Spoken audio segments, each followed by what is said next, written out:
Is resumed. It's now time for questions to the Executive Office. Questions 6, 7, 13 and 15 have been withdrawn, and I call Andrew Muir to ask the first question. Andrew Muir.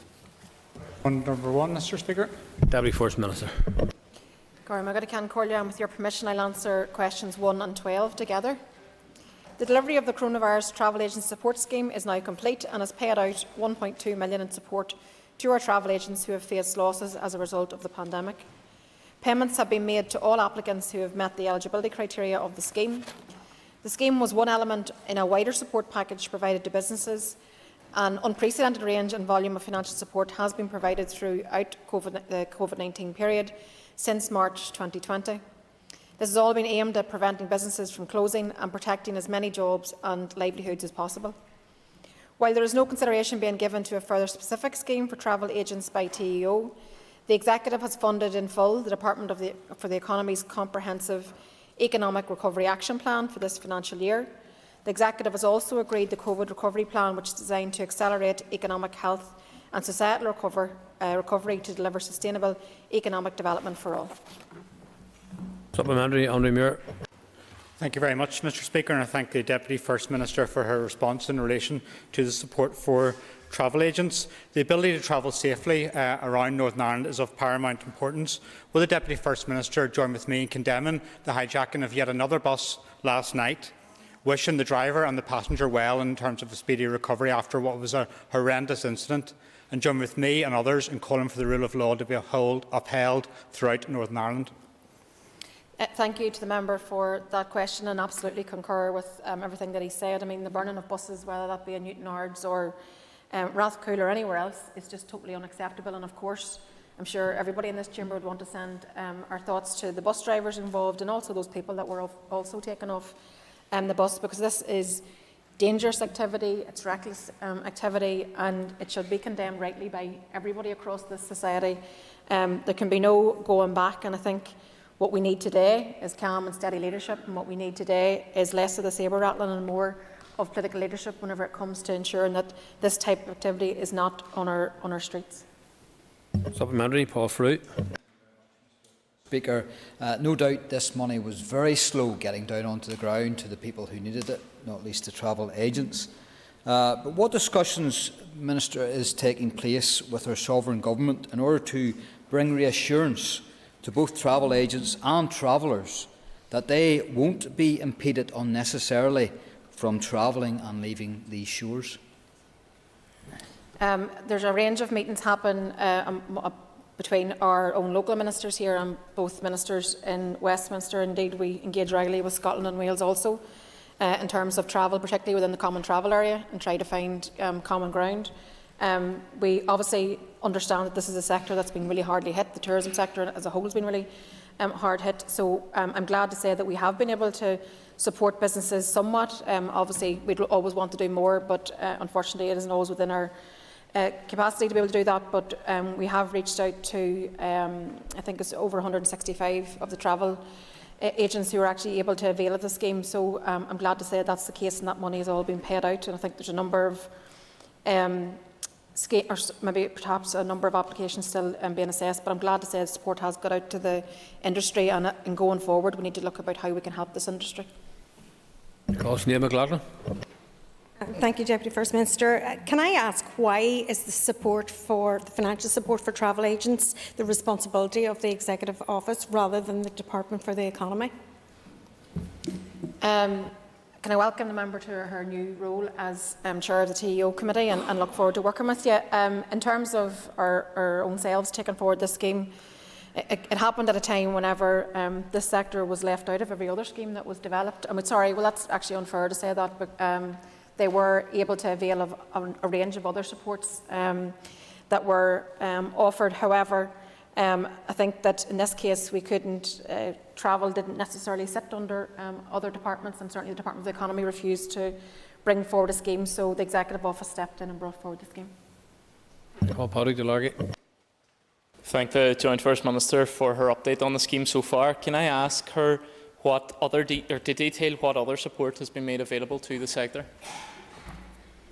Thanks for the question. I can say that, as the member knows and as everybody in this chamber knows, that we brought forward unprecedented number of interventions and packages of financial support over the COVID pandemic period, particularly from March 2020. And that has included the delivery of business-related support, which has provided more than £500 million of much-needed funds to support local businesses from all sectors and all occupations. Our primary aim was to help these businesses survive the pandemic and to protect as many jobs as possible. In terms of the specifics around the member's question, some travel agents, as I said previously, were able to avail of other schemes. We had the 10k Small Business Support Scheme, which some were able to avail of, the 25,000 Retail, Hospitality, Tourism and Leisure Schemes, the Localised Restrictions Support Scheme, the Micro Business Hardship Fund, and then more recently the COVID Restrictions Business Support Scheme. My colleague, the Minister for Finance, made available further top-up payments of 5,000 and 10,000 for businesses which had received grants during the first lockdown, and travel agencies operating in retail premises also benefit from the 100% rates holiday for 12 months, which was also extended into the 21-22 year. So just to say, we understand how challenging a time this has been for the wider economy, and the reverberations of that for years to come, no doubt, will be felt. But we are committed as an executive to make sure we can protect those most vulnerable, and which also we're determined to ensure that we drive forward the recovery plan, which helps to accelerate growth in our economy, also health and societal recovery. Colin McNesbitt. May I join the Deputy First Minister in condemning the attacks on the buses in Rathcoole and in Newton Ards, but would she join me in condemning the EU official who is quoted as saying that they are prepared for peace but ready for war? Can I say that anybody who holds public office need to be very careful in terms of the language which they use? I note the comment that the member is referring to. It is not attributed to anybody, so I don't know where it's coming from, but language of that nature isn't appropriate in any shape or form. I call Stephen Dunne. Your question too.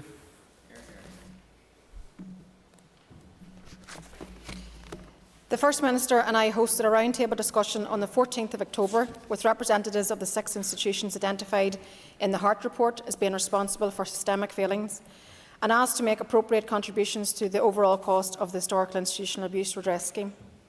The focus of the engagement was to progress discussions on contributions, seeking support from all representatives for a fair and equitable approach.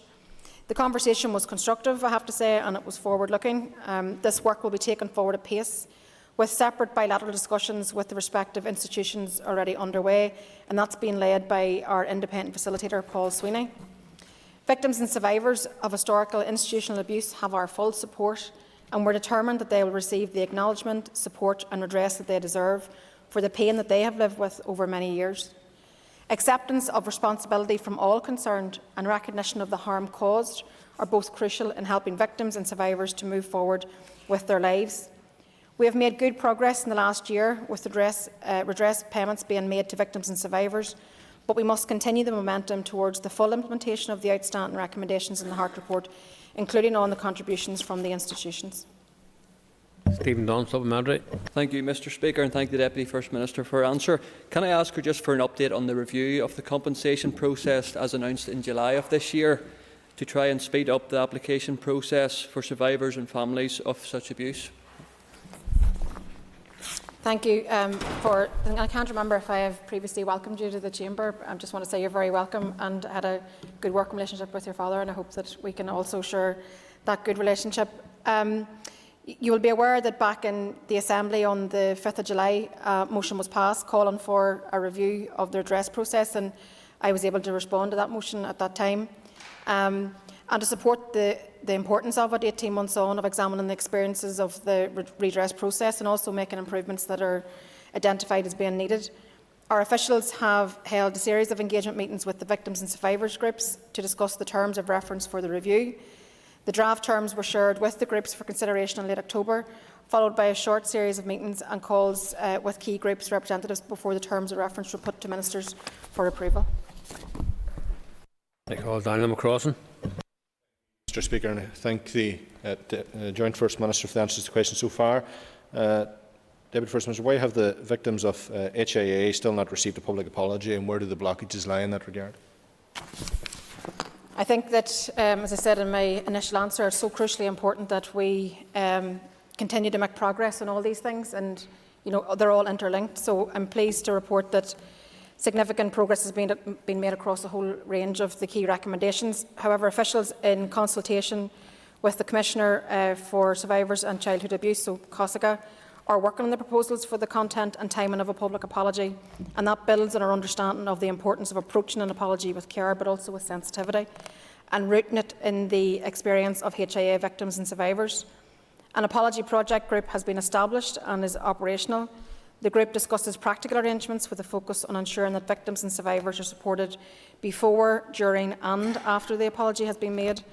A number of engagements with representative groups took place during September and also in early October.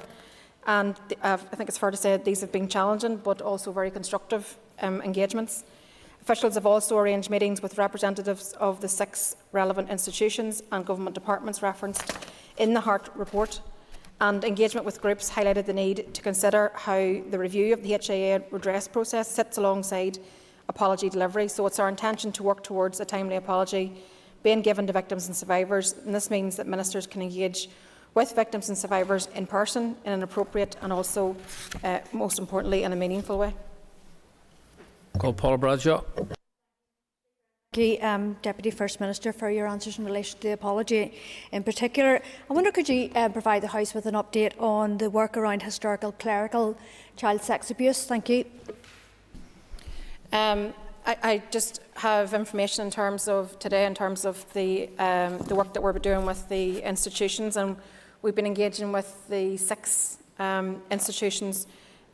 Just to say who that is, it's Bernardo's, it's the De La Salle Order, it's the Sisters of Nazareth, Sisters of St Louis and the Good Shepherd Sisters, and then the Church, Irish Church missions. And I'm really pleased to say that work's been progressing good, but none of these things can be divorced from each other.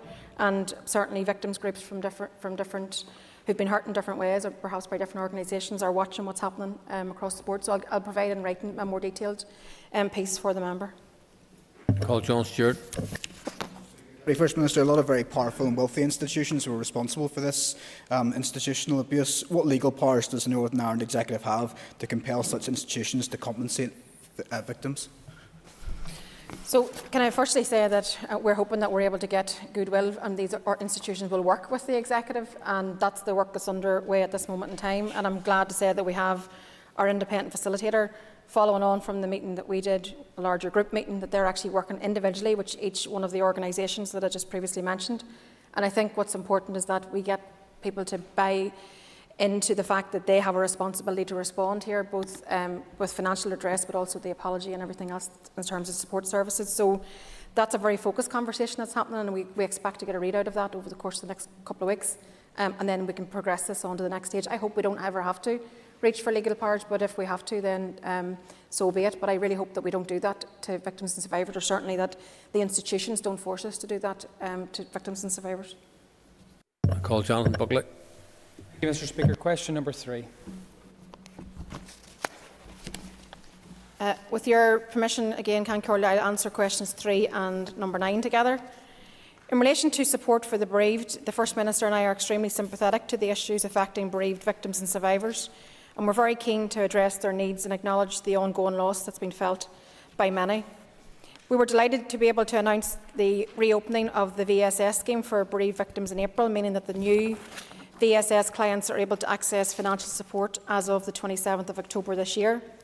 Payments have been made to 3,470 individuals, 686 of whom were new clients. In addition to this financial assistance, all victims and survivors have full access to the frameworks of services and support which are designed to meet needs in relation to psychological therapies, persistent pain, disability support, education and training and advocacy. We are committed to ensuring that the needs of all victims and survivors are met as part of the forthcoming new strategy for victims and survivors, and the needs for bereaved individuals will be fully considered as the strategy is developed. In relation to the request for an update on discussions on funding for the Victims Payment Scheme for Permanent Disablement, it remains our shared view that adequate funding for the duration of the scheme should come from Westminster. In response to the NIO's refusal to contribute towards the funding of the scheme, the Finance Minister, on behalf of the Executive, commenced the dispute resolution process that is set out in the Statement of Funding Policy. The dispute resolution process is currently ongoing and no final decisions have been taken by Treasury. The Finance Minister will continue to make representations to the Treasury on behalf of the Executive in relation to the funding of the scheme. However, our argument remains clear that the NIO designed the scheme and legislated for it. The scheme that they designed was significantly broader in scope than what was agreed in the Stormont House Agreement. It therefore has imposed additional costs on the Executive which the NIO and the Treasury should cover. Jonathan Buckley, supplementary. Thank you, Minister. The Minister will be acutely aware of the hurt and distress delays to this payment has caused to victims of Troubles-related incidents. So can the Minister assure the House today that in terms of new applicants coming forward that there will be no other or anticipate any other further delay? And also could the Minister maybe give an update to the House regarding the progress in an appointment of a Victims Commissioner?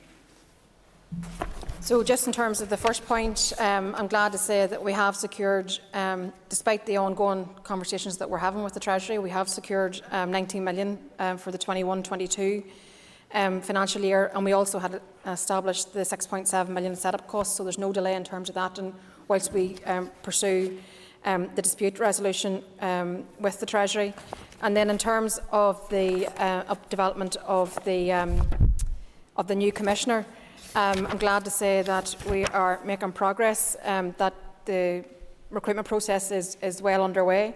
We expect the new Commissioner to be appointed within the next 3 months. And in the meantime, we recognise that continuity is really important for victims and survivors, and we've ensured that an interim arrangements are in place with the Commission to allow the provision of continued support for victims and survivors. And the service itself will also continue to deliver its services to victims and survivors which are tailored to individual needs. I call Liz Kimmins. And Corlin, I thank the Joint Minister for her update on the Victims Payment Scheme. Would the Minister agree that not only is the British Government reneging on its responsibilities on the Victims Payment Scheme, but it also continues to renege on its responsibilities regarding a legacy process for victims?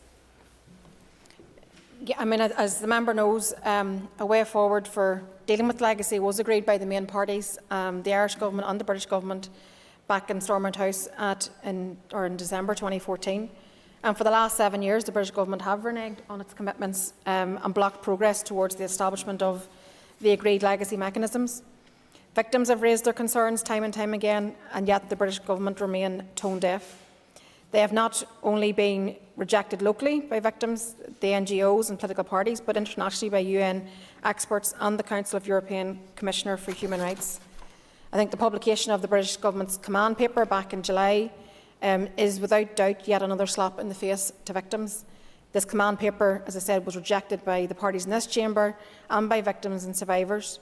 It's ultimately all about delivering an amnesty for state forces, and the British Government proposal represents a full frontal assault on legal process and the administration of justice. If it's enacted in legislation, these proposals will also place a statutory bar on the work of the Police Ombudsman, whilst also seeking to halt inquests and civil cases. So members should be alert to the far-reaching implications of such decisions. The British Government needs to bin its command paper in the interest of victims, and we need to get back to the implementation of the Stormont House Agreement.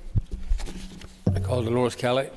Thank you, Mr Speaker. Minister, SDLP is on record in supporting a payment for bereaved families and survivors of the Troubles. But can I draw to your attention, Minister, it's my understanding that the demand for the health service and accessing records is putting a huge drain, particularly in mental health resources. Just wondered whether or not that has been brought to your attention as an additional financial requirement across health. Thanks to the member for bringing it to my attention. If you perhaps would like to maybe stick an email into the office, then I'm sure we can look into that and establish if that is in fact the case. Call Jim Allister. From time to time, the Deputy First Minister proclaims empathy with the hurt of victims. And in the context of that hurt of IRA victims, and on this, the 34th anniversary of the horrendous Poppy Day massacre in Enniskillen, I have a very straightforward question which touches upon the hurt of IRA victims. and it's this. In the eyes of the Deputy First Minister, was the attack in Enniskillen a terrorist attack? Firstly, can I acknowledge the hurt, the human hurt and the pain that's caused to all families that have lost a loved one throughout the conflict, including all those who lost a loved one in Enniskillen. And I absolutely sympathise with their loss. Our entire community, each of us knows people who have lost a loved one and they've suffered through grief. And as I often say, all mothers' hurt and pain is the same. We live in a very different Ireland now, and our focus should be to work together. Our focus should be to ensure that tragic events that happened in the past never happen again, and our focus should be to ensure that there's never any return to conflict. Moving on, and I call Jerry Kelly. Just a question for please.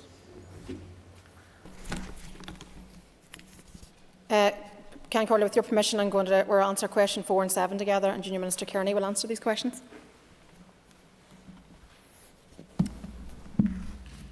We continue to represent our respective positions in our engagement with the British Government and the EU to seek the best possible outcome for our citizens and businesses.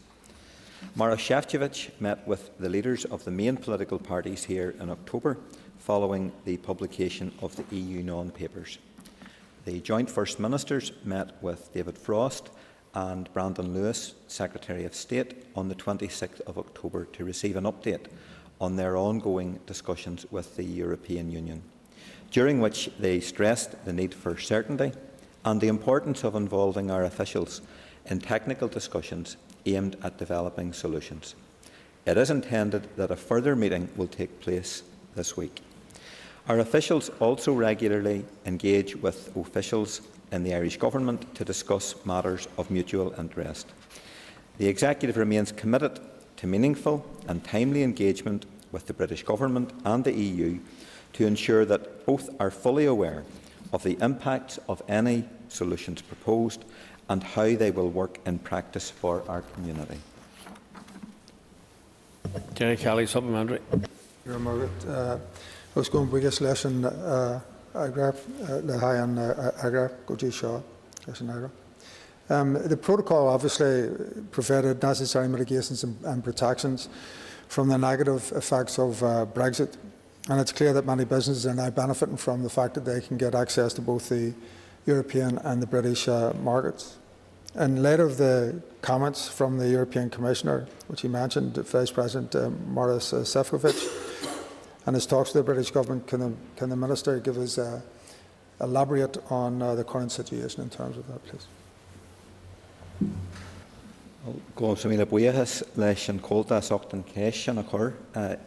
You will know that the protocol recognises the special status of this island and in particular this region, and its purpose was to prevent a hard border, to safeguard jobs and the all-island economy, and crucially to protect the Good Friday Agreement.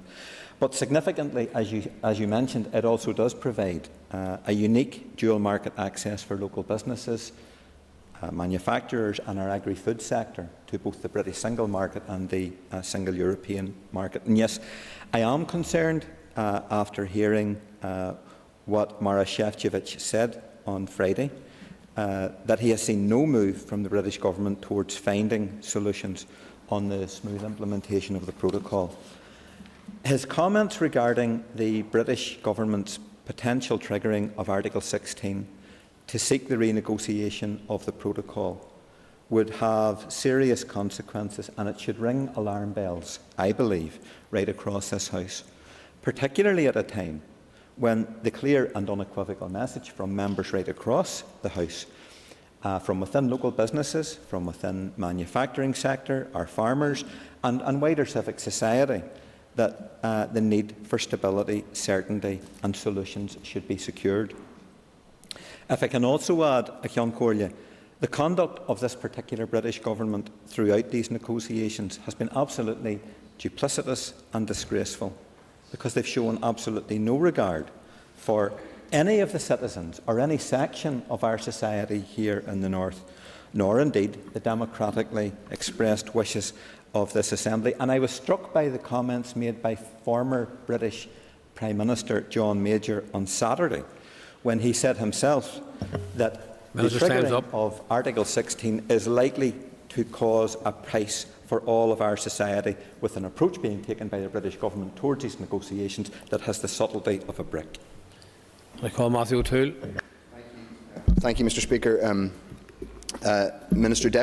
Multiple polls have now shown increased and increasing support for the protections of the protocol. The EU has published substantial and substantive proposals on easing mitigations. I see as calls for amusement for the First Minister. Leaving aside, Minister, the actions of a small minority and the increasingly vocal amped-up rhetoric from some in this House, has a single business group or trade union asked the Executive Office to make representations? Has a single business group got in touch with the Executive Office to support the triggering of Article 16? Muir has stitches often cash in a card. And no, our officials in fact have advised that matters such as the European Court of Justice, the latest dead cat thrown on the table by the British Government, has not been raised with our officials.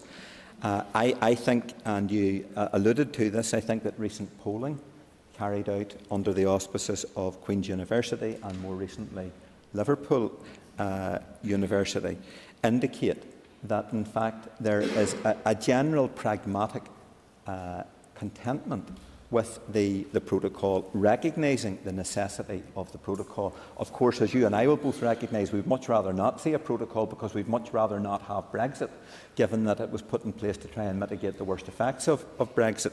But I think that we're dealing with a society here which is adapting to the reality that we now have the protocol. Our focus needs to be on ensuring smooth implementation of it. The majority of people here accept the need for the protocol, and I think the tracking indicates that that trend is going to continue to grow in the time ahead. Thank you. And I call Steve Aiken. May I thank the Junior Ministers for his remarks so far. Interesting thing from the Liverpool University research that showed that very many people in Northern Ireland, indeed the majority of people in Northern Ireland, would want to see no barriers at all between Great Britain and Northern Ireland, so there'd be no barriers across our United Kingdom. Could the Junior Minister tell us how the £820 million that's been estimated that's costing the protocol has cost us so far? Why are we still insistent on not calling out the EU as well for its intransigence? Well, I thank the member for his question, and unlike some in this House, my view on all of this is that we need to ensure that both the British Government and the European Commission and the European Union work with us in a collegiate way to ensure that there are no barriers to trade, east-west, west-east, that there should be no impediment to ensuring that our local businesses maximise all of the opportunity provided to the British single market and the European single market. And I'm sure the member is aware of this, but I actually think it's quite notable that during the course of this year, INI are now recording 50 live inquiries from prospective foreign direct investors in investing here in the north of Ireland, comparable to something in the region of 22 expressions of interest on average between 2017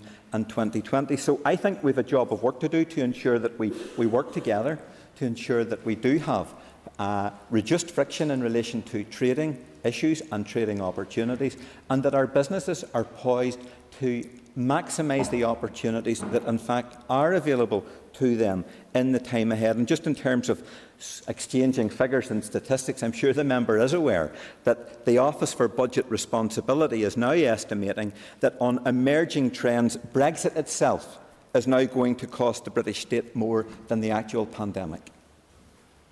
Members, that ends the period for list of questions. We now move on to 15 minutes of topical questions. Question 3 has been withdrawn, and I call Diane Dodds.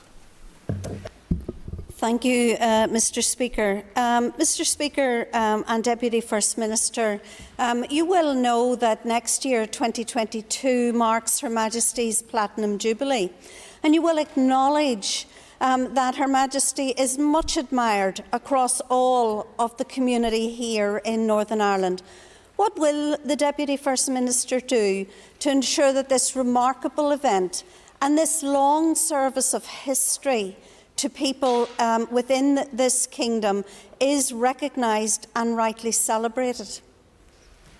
Well, I will respect, of course, all those in our society who are supporters of the monarchy, and I certainly will respect their right to celebrate such an occasion. We've had no discussion in the Executive Office around what role, or if any, that this Executive would play. But I absolutely support everybody else's right to support something. I'm not a monarchist, as you would expect, but I do have respect for those that do. That's something that's important to them. Supplementary, Diane Dodds. Mr. Speaker, this kind of mea culpa from the First Minister, it's not from me to decide or me to discuss, just won't do. Her Majesty is an exceptionally important figure across Northern Ireland. And we would want to see this remarkable record of service celebrated and acknowledged. Will the Deputy First Minister then, and I accept that it probably is early days, will the Deputy First Minister commit to discussing within the Executive Office and indeed the wider Executive to establishing a fund so that local communities can celebrate the Platinum Jubilee in a way that is fitting? Well, firstly, I'm very happy to have any conversations with anybody at any time, so this is no different to any other issue. I have met with Queen Elizabeth in the past. I've referred to her as a very pleasant lady. I think that she's played a significant role in contribution to building the peace, and particularly in terms of building relationships between our two islands, and I think that's been crucially important. So I absolutely want to recognise that. So it is early days, but let's have a conversation. I'm very happy to do so. I call Jerry Kelly. Does the Minister agree that the stable political institutions are essential as we continue to navigate our way through the pandemic and seek to hold our economic and social recovery? Yes, I absolutely do, and I still think that we've got a way to travel in terms of getting to the other side of this pandemic, and we certainly have a huge task ahead of us in terms of rebuilding our economy and helping workers and families and communities to face the challenges ahead. And I think that our power-sharing institutions are crucial to all of that. The scale of the crisis that we faced from COVID was unprecedented and impacted on almost every aspect of life here, and therefore it necessitated that cross-departmental response, both within these institutions but also across this island. That will undoubtedly be the case going forward, as well, or so too, is obviously stable power-sharing institutions. That's going to be critical and essential to our economic and social recovery. Supplementary, Jerry Kelly. We're still in the midst of a global health crisis, and that has cost thousands of lives here and indeed throughout the world. And our communities and economy have faced unprecedented upheaval, while our health service remains under intense pressure. Clearly, stable and secure political institutions are necessary to face all of that as we go forward. Does she agree then that the type of irresponsible rhetoric we have heard from the DUP leader translates onto our streets in the disgraceful attacks on the police and the burning of buses? Also, as we know, the passengers on the buses and what they had to go through, the driver who was threatened in terms of that, there's been cars burnt, etc. And in this context, is it not orderly or irresponsible for the DUP ministers to be boycotting the NSMC while their party leader threatens to collapse these institutions? Thanks to the member. I think that all political leaders need to reflect very carefully on the impact of their words and indeed of their deeds. The burning of buses in Newtonards or Rathcoole, as I said earlier, and the threat to the bus drivers is absolutely irresponsible and it's reckless. Some of the rhetoric that we've witnessed, particularly in relation to the protocol, is completely reckless.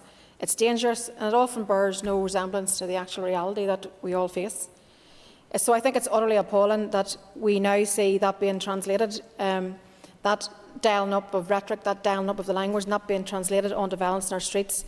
And, where we have seen these attacks on buses in the last number of weeks. And also I'm very conscious of the fact that there's been a deliberate strategy to bring those tensions into interface areas to raise and to heighten tensions even further. So that type of approach is both disgraceful and it's also unacceptable.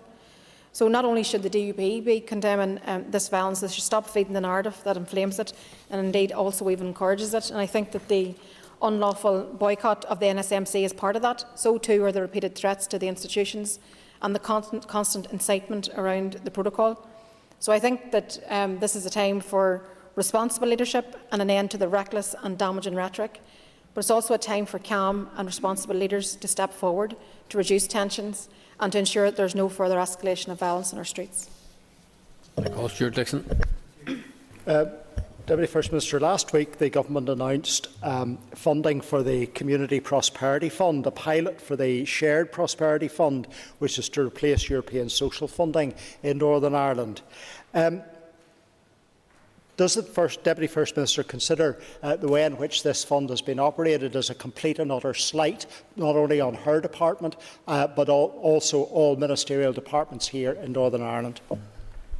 Thank you for the question, and I do, and I think that this fund is just an example of a cohort of funds that actually are now being delivered directly. It's undermining devolution for a start, and it's actually being delivered not in tandem with our own programme for government, our own work that we're doing around recovery, our own strategies and plans. So I think it's unfortunate, to say the least, that this is the way this is now happening. I mean, how can we enhance and deliver a more prosperous economy, for example, if the funding that we have as a block grant is being continually reduced to put into these side pots, which then do not reflect our own identified priorities and our own plans that we have brought forward to collectively as parties in the executive together? Supplementary, Stuart Dixon. Given that response, Deputy First Minister, how does the Executive plan to deal with those applicants for funding, and how do you intend to balance that funding amongst those organisations that this Assembly distributes funds to, particularly a fund for which this Executive has no design, policy or direction whatsoever?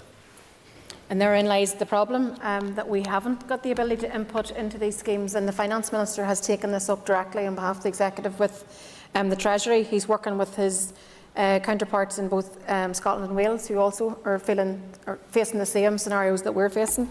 So we have to continue to challenge this. The sense of funding coming, whilst obviously we always welcome funding, but it has to be identified and spent on the priorities which we collectively agree on, not which somebody in Westminster agrees on. So that will be where we remain focused to try to resolve that and actually find a way to bring these things back into our own decision making. Jonathan Buckley. Interestingly, throughout question time, the Deputy First Minister has talked about reckless and damaging language and dialing down of the rhetoric. At the Sinn Féin Ardèche, President Mary Lou MacDonald crassly declared, and I quote, "The days of Fenians need not apply are over." Can the Deputy First Minister explain how this chimes with the Unionist outreach mantra we hear much about from the party opposite in the media and indeed in this House?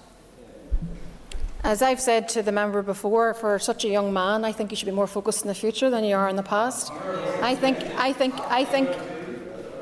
think you should be more interested in working with like-minded young people on these benches, actually to build a better future, trying to heal the wounds of the past, trying to build bridges that have been broken down, and trying to look very much towards the future. I'm future-focused. I think this is what society want is actually change. What they want is progressive legislation tabled in this place. What they want to see is an end to the blockages. What they want to see is building a better society for everybody. And the sentiment that is expressed by yourself and your party around no nationalists need apply doesn't wash. We're not going backwards. It's not 1969, it's 2021. Alan Buckley, supplementary.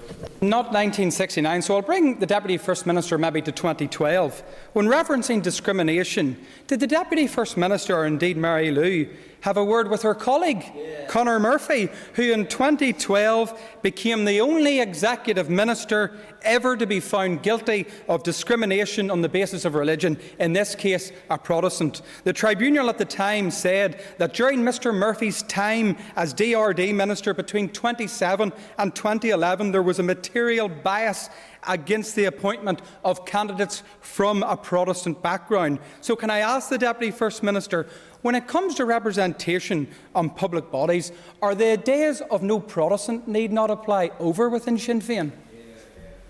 Let me repeat the words of my predecessor, Martin McGuinness, whenever he said that We have to govern by treating every single citizen equally. Not just the citizens that you represent, but indeed all of our citizens. But again, I encourage you to start thinking about the future. I encourage you to start looking towards the future instead of harking back to the past. Justin McNulty.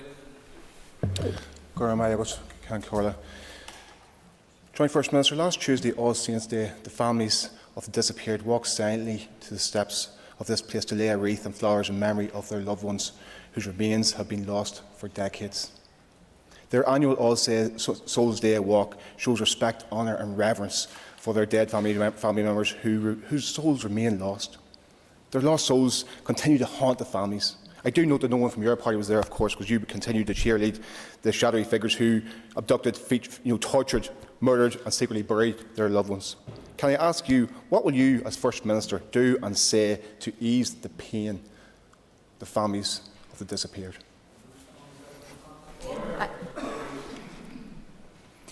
Firstly, can I say to the member, I support all families in their quest for truth and justice, and I want us to very much build build on what has happened in the past. We have to help our society to heal if we're going to be successful in moving into a better future, and that includes all those that have lost a loved one. Our entire community has suffered so much over the conflict, and I think it's important upon all of us as political leaders to work together to try to build a better future, and that includes getting closure for families and anyone that has lost a loved one over the space of the conflict. Supplementary, Justin McNulty. Thank the Minister for answering this far. I was speaking to Oliver McVeigh on that day, on All Souls' Day last week, whose brother, Columba, was abducted on Halloween night so many years ago. What will you, as Joint First Minister, say to Oliver McVeigh will be done to ensure his brother's remains will be found and given the dignity of a Catholic burial? What will you commit to doing? No more platitudes, no more we can do better, we can work together. What will you, as Joint First Minister, do to give that man some peace, to give his family some peace, and to give the peace to the families of the disappeared? What will you do? Well, I'd like your party to join with me in ensuring that we have the full implementation of the political agreement that was devised by all parties and the two governments, the Stormont House Agreement. And that was agreed back in 2014, and here we are today, and it's still not implemented. And here we are today when the only closure that the British government are interested in is actually covering up what happened in terms of their role in the conflict. So I think it's important and incumbent upon all of us to build for a better future. I play my part in that, but that's a collective responsibility. I call Jim Allister, and there won't be time for a supplementary. What message does the Deputy First Minister think she has sent today to IRA victims by her refusal to say that the Enniskillen bombing, that massacre, was a terrorist act?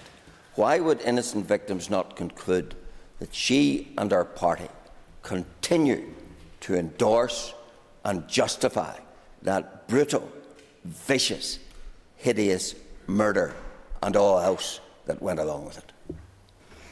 Can I say to the member, as I said in my earlier answer, I acknowledge the hurt and pain that's been caused right across our society, and we're all obliged to build for a better future and help heal the wounds of the past.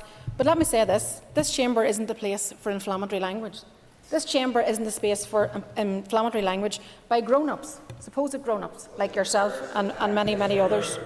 Those engaged in recent weeks and months, and perhaps even longer in terms of the Brexit debate, sabre-rattling, inciting young people onto the streets, whilst they stay cosy in their homes. Deputy Minister, please just take a seat. I don't want to have to curtail members whenever they're involved in a reasonable debate, but there is a question of respect which has to underpin all of our contributions. These issues are not easy, they're challenging, they're difficult and all the rest of that. Members have a right to pose the questions. If they do so respectfully, they also have to give the people that are asking the question the time and the respect to be able to answer those questions. And I will not be listening to any more interruptions. So there's a minute left, less than a minute. So, Deputy First Minister. I've concluded. Thank you. And that's time is up for the First and Deputy First Minister. Members, take a ease for a moment or two, please.